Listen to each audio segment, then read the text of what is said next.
Hey. Hey. Thank you. It's so great. It's so great to be here with you guys at University of Luis. Thank you for hosting me this afternoon.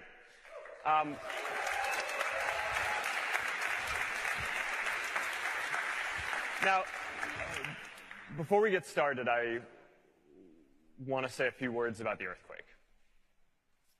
You know, our hearts go out to all of the people who have lost a home or have lost a loved one, or know someone who was affected by the earthquake. It's really hard to imagine, I think, what it's like to just in an instant have your whole life turned upside down like that. And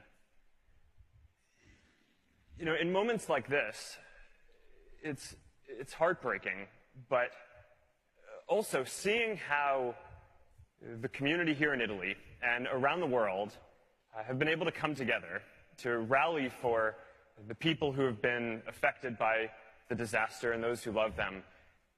Seeing people come together and connect I always find really inspiring. And the spirit of the people here in Italy, that we're going to get through this and we're going to rebuild and it's going to take a while, but you're going to make it happen, I think is really inspiring to people all around the world. Now, I know that this is going to be a topic that we want to talk about a bunch today, and there are going to be a number of questions about this. I looked at the thread. I think the top voted question was about this, so we're going to get to that in a second.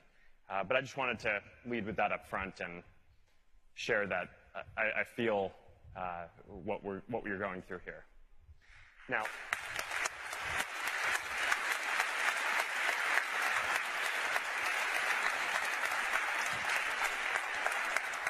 being here, being in this part of the world also brings out other emotions for me, because I love Rome. I love Rome. I studied Latin and Roman history and culture, and I loved it so much that when I was going to college, I actually thought I was going to major in classics. I didn't. I ended up majoring in computer science and psychology, but I didn't make it that long in college anyway, so you know, that not a big thing. But I love Rome. I love Rome so much that when my wife and I got married, we came here on our honeymoon.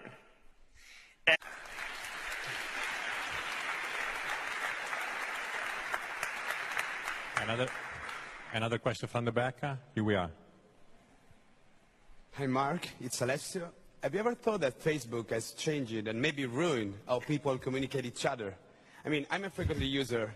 I'm not saying anything bad, but it's true that in the past, people used to communicate with real smile, face-to-face, more often than now. So, isn't it? No. If I thought that we ruined communication, I'd just change our product. I mean, think about it. If you were working on something and you thought you broke something that was really important in the world, wouldn't you just change what you were doing? I would hope so. Getting some blank faces. When you start businesses, I hope the answer to that is yes. Here's how I think about this. You know, Facebook people don't mostly use it for communicating, for replacing the face-to-face interactions that they have. It's for making it so that you can communicate with people who you wouldn't otherwise have the opportunity to connect with, right? So when I'm hanging out with my family or with my wife, I don't go to the other room and then talk to her on Facebook, right? I mean, that would not be good, right? I mean, nothing replaces face-to-face interaction. Although in the future, hopefully virtual reality will help get close for when you're not there. But what it does is it gives you the ability to stay in touch with people who you wouldn't have the ability to do that with otherwise. Right? So my sister lives on the other side of the country from me, and I want to know what's going on with her kids. Right? So I can see her updates on Facebook, right? And she can send me messages on Facebook Messenger and WhatsApp throughout the day, keeping me posted. And if she didn't have those tools, then I'd have to wait until she traveled out to California, or I traveled out to New York, or I got on the phone with her, which unfortunately just happened more rarely than I'd like. And I think we can all kind of relate to this. There are probably people in your life who you wouldn't be in touch with if you didn't have those updates in the background. Maybe you're not close with them enough to go visit them or to call them, but you like seeing what they're up to from time to time. And, that's what Facebook does. And I definitely don't think that that's ruining anything. I think that that's augmenting what we already do. Right? We have the tools to stay connected with the people who are right around us we love the most. And now we also have technology that helps us stay connected with people that we love and care about no matter where they are.